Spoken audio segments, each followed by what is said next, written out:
You're listening to the Viral Volley podcast. Now here's your host, Rob, on the mic.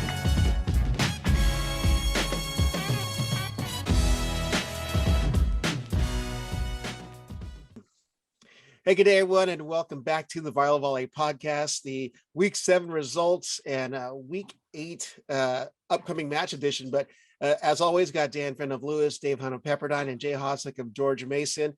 Another entertaining Week 7. I wanted to ask these guys what results caught their eyes, but not before we talk about Ball State cooling off or everyone else rising to the occasion.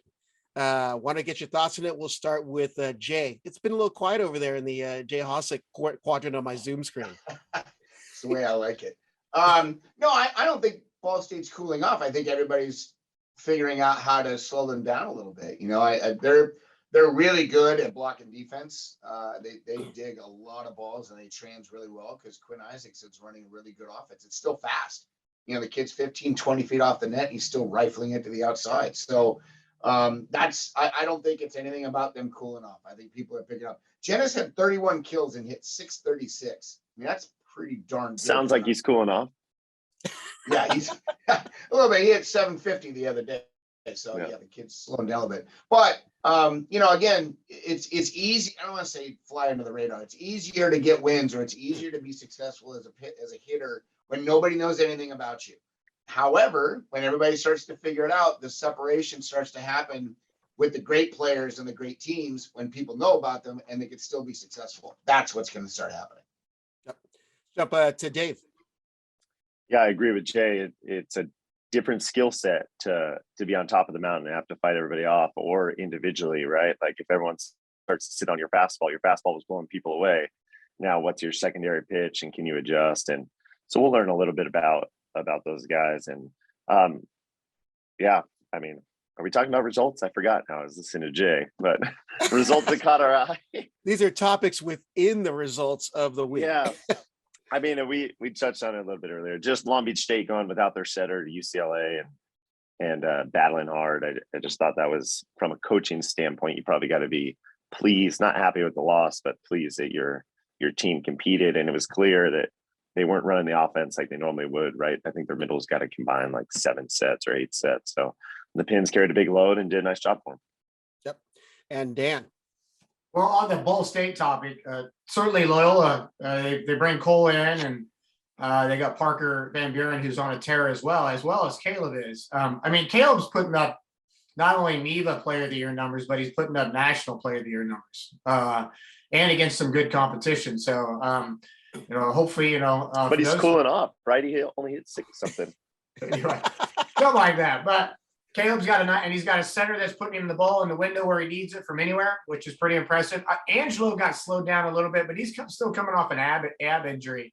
So I wonder how that'll be a piece for them. How does he stay healthy towards the end of the year? The ab things can be a little nagging and aggravating. And so, but he certainly balances that team out. And, you know, Loyola's got 3 really good pins, Colton, Cole, you know, and Parker, who we're talking about, with the setter who's got a ton of experience, who's, for some reason, people forgot about a little bit. And so that's why they were preseason picked to win the conference, I think, in terms of that. And so, I mean, other results in our MIVA conference, certainly Lindenwood put it to us. They got 13 aces. It was a great win by those guys at their place, and put a ton of serving pressure. Their opposite, AJ Lewis, had 28 or 29 kills. He did a really nice job for them. And they've got 3 pins. And Lindenwood's going to beat some teams, I think, especially when they're, you know, playing like that from that standpoint. And so, and you saw Ohio State, you saw Purdue go 5 with Ball State.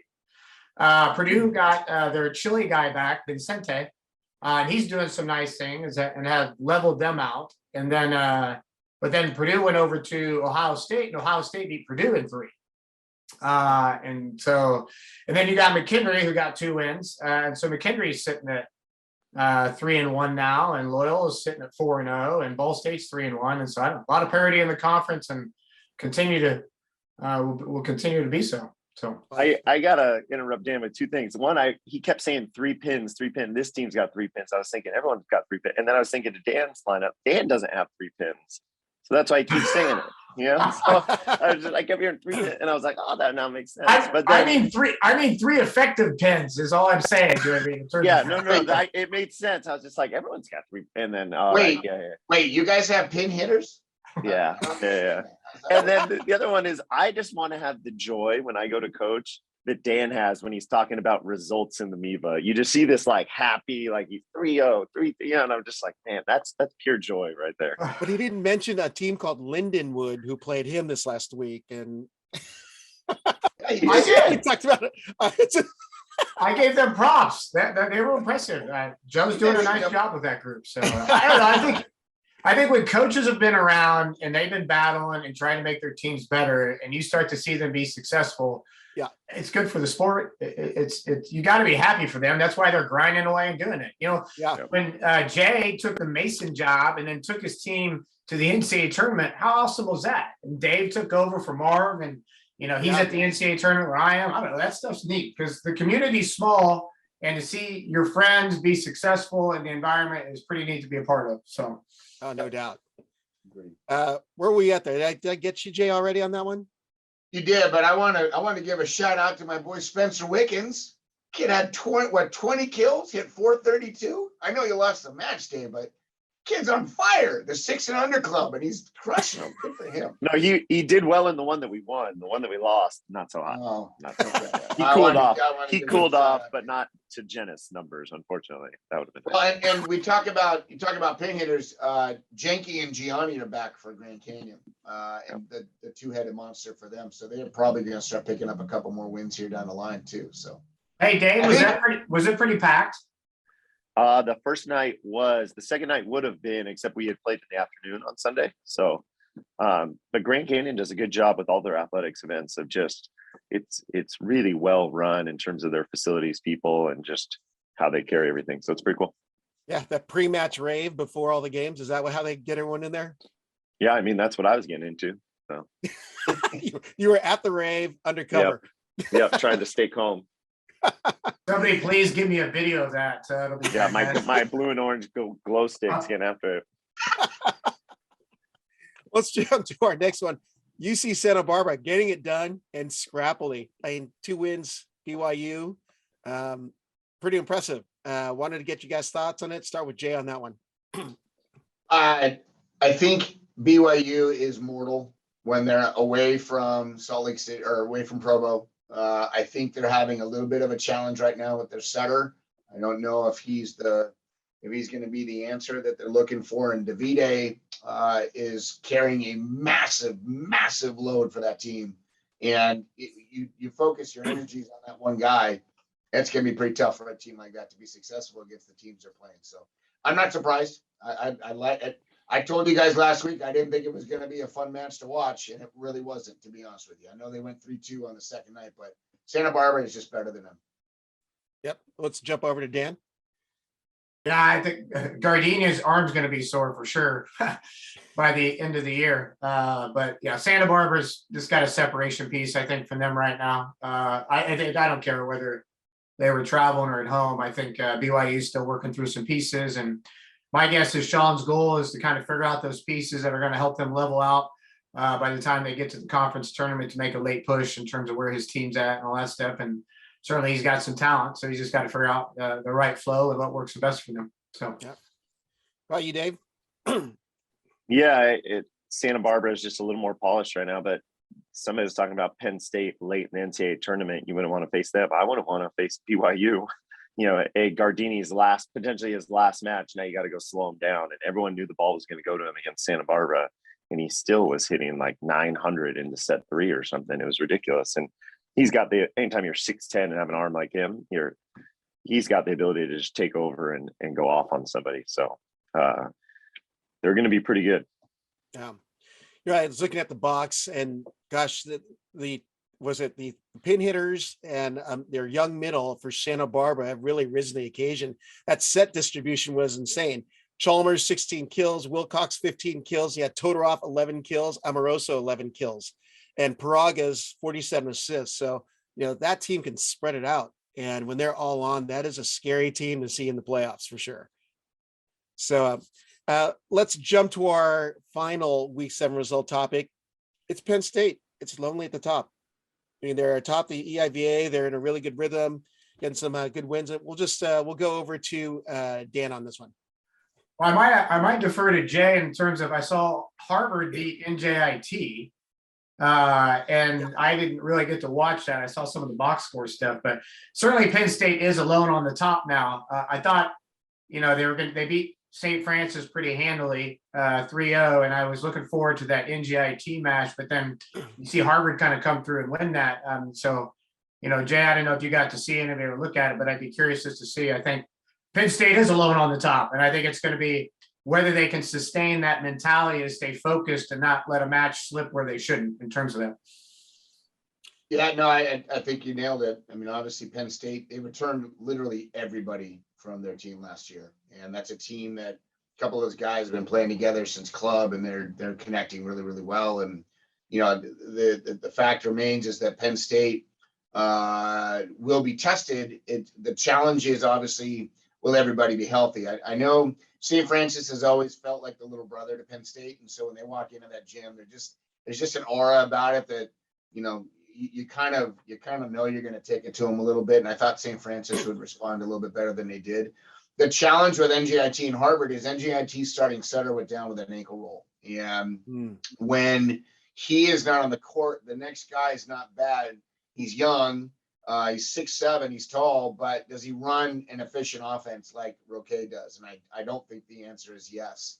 And I think, there's a little bit of a trend, if you will, across the country. The teams that are really good consistently have a really good setter.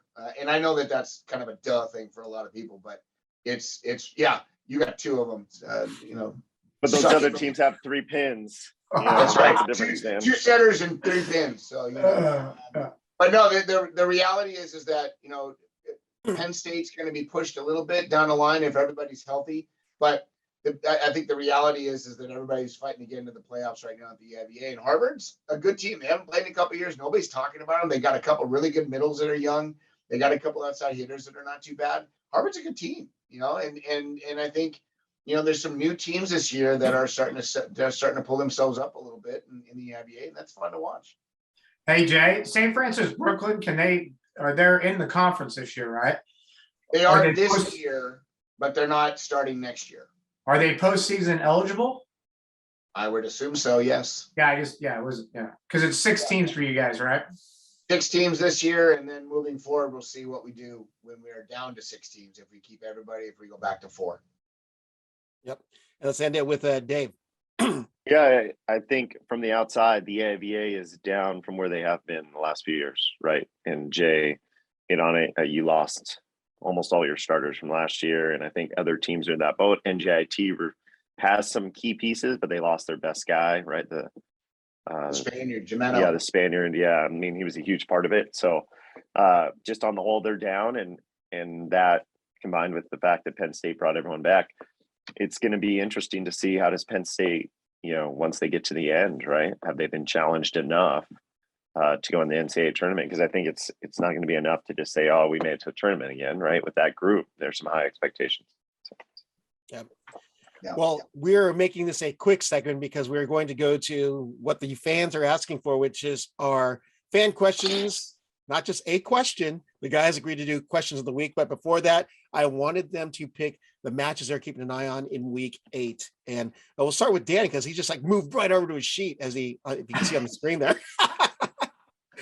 Well, I'm paying attention to my conference right now for sure. You got some matchups in conference. Lindenwood is headed to Ball Here's State. That smile coming out. You see him? Just, yeah, there it goes. How can you see it? My beard is so big right now. So anyway, Lindenwood's a Ball State.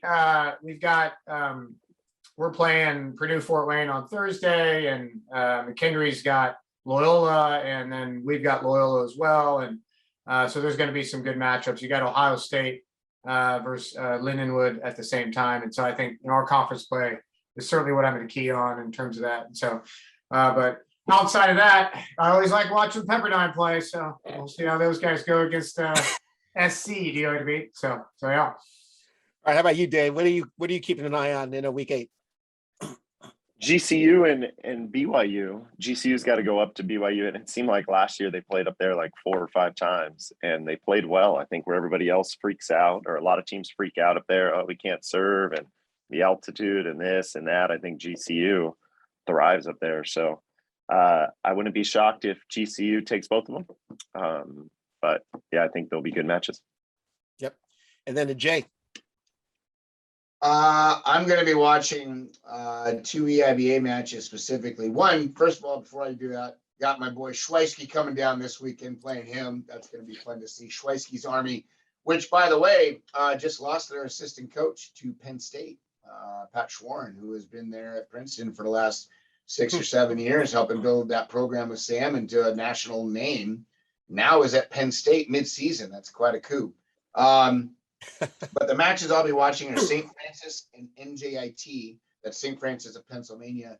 I want to see if St. Francis can get back on the winning track. And if NJIT's starting setter isn't there, it could be an interesting match to watch. And the other one I'm going to watch is Penn State and NJIT. And again, the starting situation. I don't know how long Roque Nito is out. I'm hoping he's back this weekend, as that'll help NJIT's cause. But those are the 2 matches that I'll be watching the most. Yep. I'll add in mine for the Big West, just because it seems like it's a quiet week. Only Long Beach State and Cal State Northridge seem to be in action for the week. And Long Beach State will be taking on Stanford in their home. And then you got Cal State Northridge playing St. Catherine's. So, which is is it an independent or just I believe it's independent, right? I thought St. Catherine's was NAIA. Okay. So not a whole lot happening in the Big West. Teams are off for the break. And with that, I want to go to the segment that I'm sure a handful of us are looking forward to. The way you view it, it could be a great dialogue of conversation or perceived as a lion den, depending on your paradigm. So with that, fan questions, the quickest one we're going to hit on is, when will the NCAA tournament be 8 teams, and how should those teams be selected? You said it'd be a quick one, so I'm going to let you guys run the gamut on this one. Well, I might know the most on that, so I'll take it first. So the championship committee is within a proposal right now of trying to expand the bracket. And so it's in the works. I think when women's beach volleyball expanded and women's ice hockey expanded, it opened the door for men's volleyball certainly to push, because of the percentage of numbers that we need to be at that we're not at right now. The details of that exact proposal I cannot share, but I can tell you that they're looking at a couple of different things on whether it's 8, 10, 12 teams, do you know what I mean? Because with the expansion of the SIAC, and them after the second year be able to ask for a qualifying bid, and they want to kind of try to equate out how many conference bids there are and how many at large. And so ideally you'd be at 6 and 6, and that would be at 12. And so it's good stuff. It's just probably not as fast as all of us want it, and it might be, 24 before it happens. And so, and I think with the restructure of the NCAA over the next few months that's continuing to happen, this has some impact. And so, but I can tell you that it's in the pipeline. They're working on it. Our championship committee is working hard to kind of make some of those changes and help the growth of the sport. It's just probably not as soon as everybody wants it. So. Yeah, and I'll piggyback on that, because we're hosting next year. We're talking to the NCAA and ABCA about how all this is going to pan out next year. I think the challenge and why it might not, and Dan obviously is the expert on this, being on the committee, but the challenge is that the NEC, which breaks off next year, you don't automatically get postseason qualified. There's a 2-year waiting period unless your conference has a history of being traditionally strong and winning championships, which is why the Big West did not have to do that 2-year waiting period. Plus, you have the SAIC, the HBC conference. They're starting up. They're going to have their 1 more year on top of this one. And then what we thought was going to help was when the GLVC came into play, but now it doesn't. I don't know if that's going to happen or not.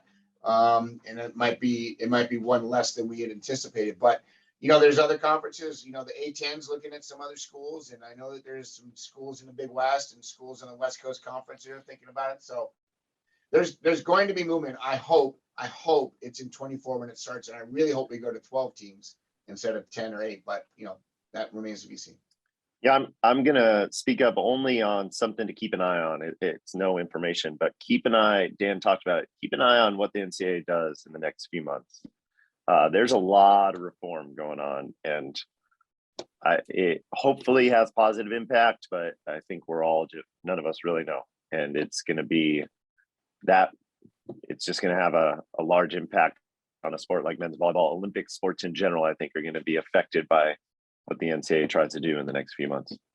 There is a committee from the IOC that is working in direct correlation with the NCAA, and 4 sports have been identified as at-risk sports, men's volleyball being one of those. So that's a good thing in terms of they're having the conversations and talking about it, what they can do to kind of help sustain and continue to build men's volleyball on that side of stuff, so that's good.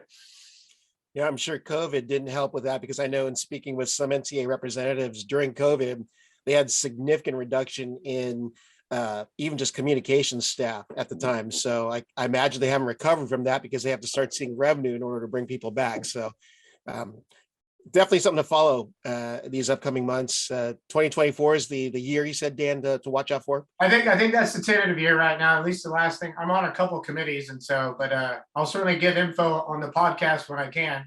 Just in terms of, I think it's good for people to know. You know what I mean? That there's growth and things happening behind the doors. So yeah. Yep. All right. Next question. Some teams seem to prioritize defense and in-system passing to run an efficient offense, whereas others seem to disregard being in-system and just go with a heavy swingers on the pins and accept being out of system. As coaches, if these are your choices, what direction are you going, and what do you see the direction of NCAA volleyball in this area? Who's jumping in? I'll go first, because our team this year is drastically different than our team last year. I think this is my 5th year as head coach. I think we've changed offensive philosophies probably every year. So yeah, to give you a little insight, the priority of offense is to kill the ball. So you look at kill percentage first, and you have a good metric for what do you need to kill the ball at in order to be successful. So passing obviously helps that, but it's not directly correlated. So that being said, in system offense, you should hit for a higher percentage, but if you have guys that could hit for an ideal kill percent, even in medium system, out of system, then your passing becomes less of a priority. What's correlated to winning is your ability to not get aced. So Dan talked about 13 aces against his team, right? So I think it's a combination of how many times you get aced and then how many service errors you have. If you can be on the positive side of that, then it's pretty good. So those 2 factors probably rank the highest for me. Then you start to break it down into your transition and your ball control, and fans love the idea of these long rallies and guys diving around and popping the ball up, but really that means that your kill percentage is very high. So if you have guys that can terminate on the pins, then it usually works out pretty well. I would say historically, the best example of this has been BYU. People look at it and say, well, they haven't won a national championship recently. Yeah, but they've won like 5 of the last 10 MPSF championships. So obviously what they're doing is pretty good. Yeah, they haven't won the national championship, but you got to realize how hard it is to win a national championship. How many things have to go in your favor to win a national championship? There's a lot of luck involved. So BYU historically has probably gone that route of having 3 pins that could terminate the ball, and it's worked out pretty well for them. Yep. Anyone else want to jump in, take that? Yeah, I mean, you look at the numbers, and usually they balance out somewhere around 50-50. I mean, give or take a couple of percentage points of being in system versus out of system. And that could be either on service receive or on defense. If you get a soft block, you get a pass that can make them, get them back in the system, so to speak. I think the real challenge is personnel every year. You got a couple of kids that maybe are really good in system and then kind of develop into an out of system hitter, and others that are just kind of big, long lever kind of guys that get up and hit the ball real hard and get you out of trouble.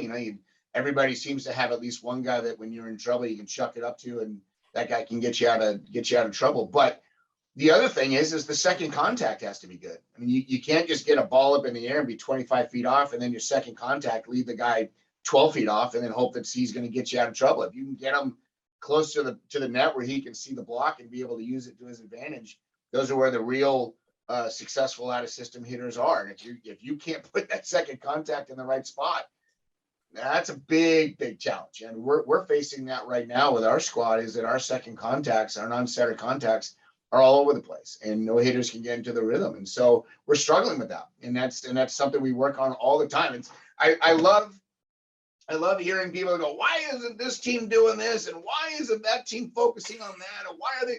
Do you not think that we know what we're doing? I mean, we've all been around the game for a long time. We might know a few things.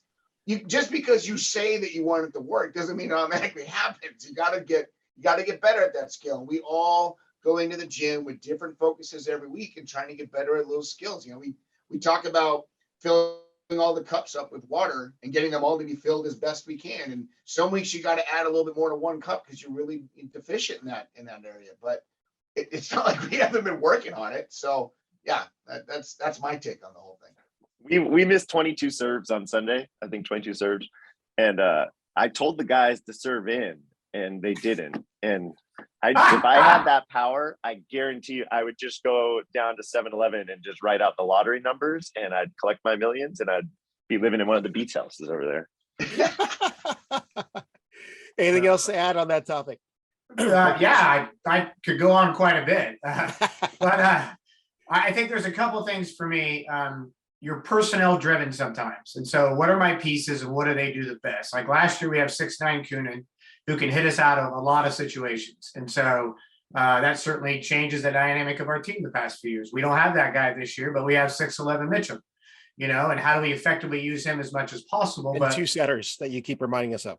We do. And so I think I had to look at my personnel. We had some guys that unfortunately haven't been able to play this year, whether it's due to injury or one guy went a different. You don't always know what the inner team works are and what you're trying to work with and what's going on, whether a piece might have left that you were expecting to have, or and it's like, hey, why doesn't that coach do this or that? Well, you don't know where those pieces are at. And I look at it and go, how do I get my best 7 guys out there?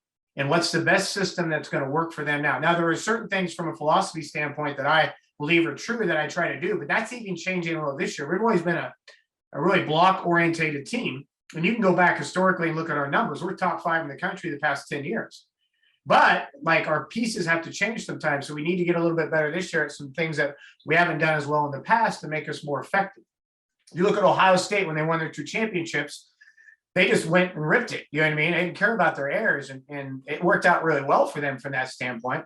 I'm of a different philosophy. I'm like, well, what are we point scoring at, and what's our error rate at? Can we keep our error rate below 15% and point score above 40%? And what are those numbers? And do I have a green light guy here or there, or do we have a floater he needs to be below like 10 or 9?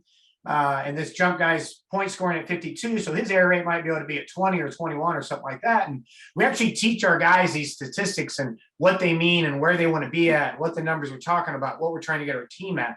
And then Dave hit on a couple points about just, not only point scoring, but the transition and the side out phase. And I thought Alan Knight did a really good medium system thing at the ABCA the past few years. And it really talks about both your offense and your defense at this medium system. And he put it in his correlations and how much they were trying to work on it. I think it had a big reason why they won 2 national championships, because they were so effective in medium system, whether they were defending it or whether they were siding up from it. So, and probably the last thing is, I think there's a magic number a little bit like, hey, can you get it 17 points per game?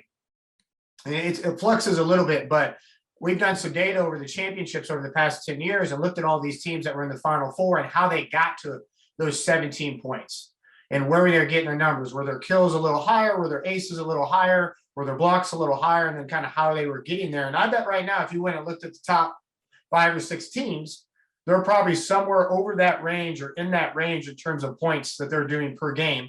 And then how many points are they? If I give up more than 6 errors per game in points, I'm usually not winning. Or not consistently in terms of that. So just some numbers to throw out that I think are important as you're looking at some of this. Here, and I'm going to piggyback on 2 things on what Dan said, and hopefully we don't run long here. Everyone looks at Ohio State, right? They won 2 national championships back to back. If Oliver Martin doesn't get called over on an overpass, they're probably not winning that one at Penn State, right? UCLA in the semifinal, tough call in set 5. The other one is Long Beach State wins at UCLA 2018. UCLA is up 4 points in set 4, right? A few things go a different way. UCLA serves the ball in a little bit more. Maybe when we're not looking at that. So don't just follow the team that won the national championship and say, here's a trend, right? You have to understand why they're doing something.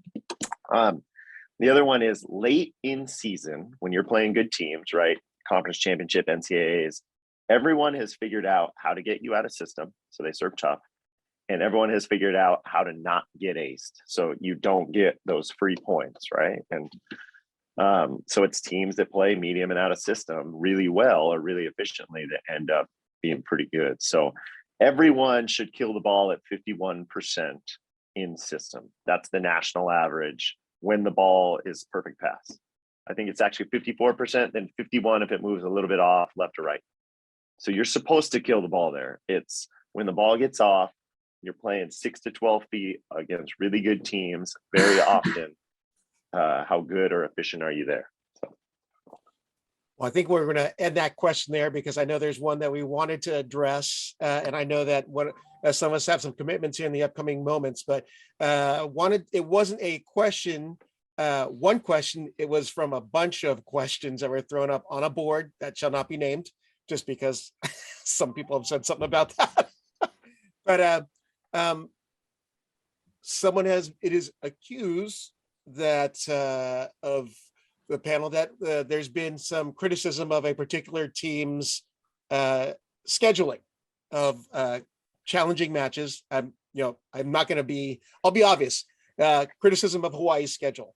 Good team, no doubt, excellent teams. I mean, huge respect and watching them play for the decades now. But I think the fans are perceiving it incorrectly. And I think they want to get the coach's perspective on scheduling away from Hawaii versus having teams go there. And we did talk a little bit about it beforehand. And I know that's been a huge theme. People saying, oh, why will always bash in Hawaii? So I wanted to open that up to you guys and see who wants to go into our open forum or the Lion's Den. Yeah, I'll take that question because I've probably been the biggest. Jay, which way you move? Are you moving towards me? Which way you moving on those people's screens? I've been probably the loudest about that, or the most critical. Hawaii's got a good team. They're well coached. For those people that know Milan, I mean, he might be the most overqualified assistant coach in the history of assistant coaches. But I've been the most critical, right? When's the last time that they came to Pepperdine or UCLA and played a 2-match series?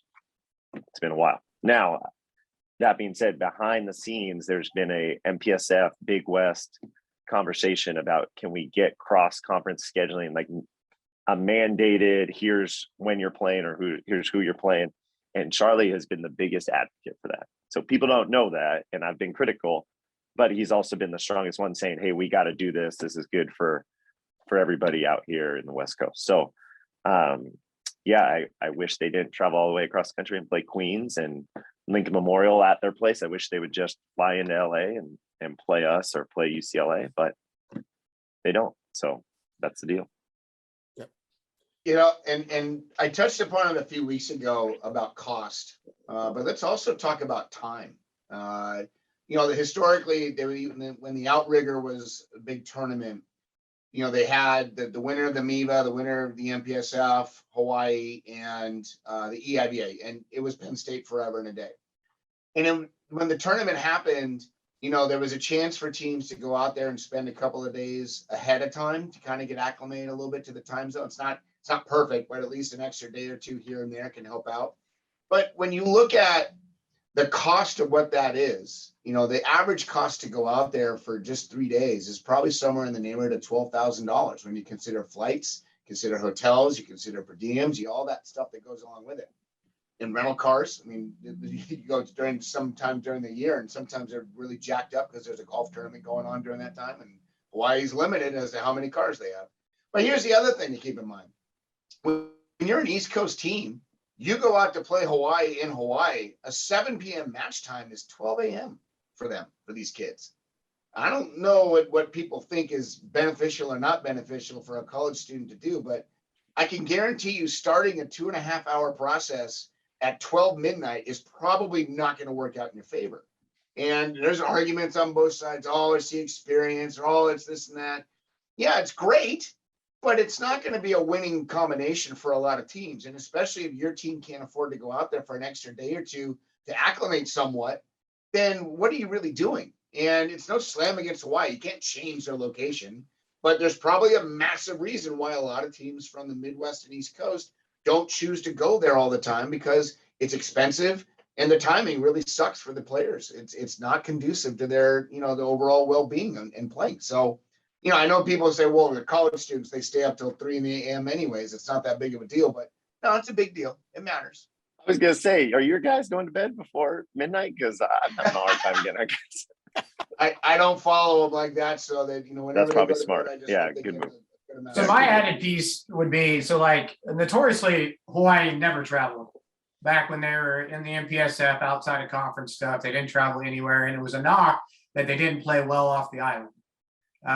What Charlie has done over the past, his coaching there, and which helped them win a national championship, was they started to play more off the island and started to play better volleyball off the island. And I think that's a direct correlation to them being able to be successful and win that national championship.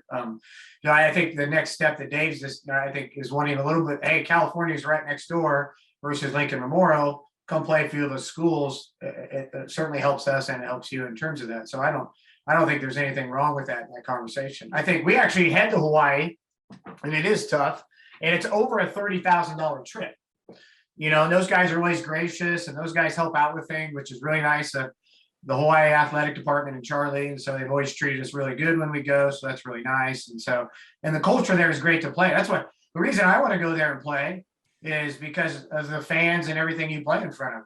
It's an awesome experience for those guys, and they pack that place, and they love volleyball. And so, and it was neat. Hawaii made a Midwest trip and played us in Loyola, and that was a couple of years ago, and that was pretty neat when those guys came out, and we packed the arena and had a good following for that and everything. And so, I don't know. I think if that Big West MPSF challenge happened, it'd be great for volleyball. You're going to see some really good matches, and hopefully they can get that off the ground. So.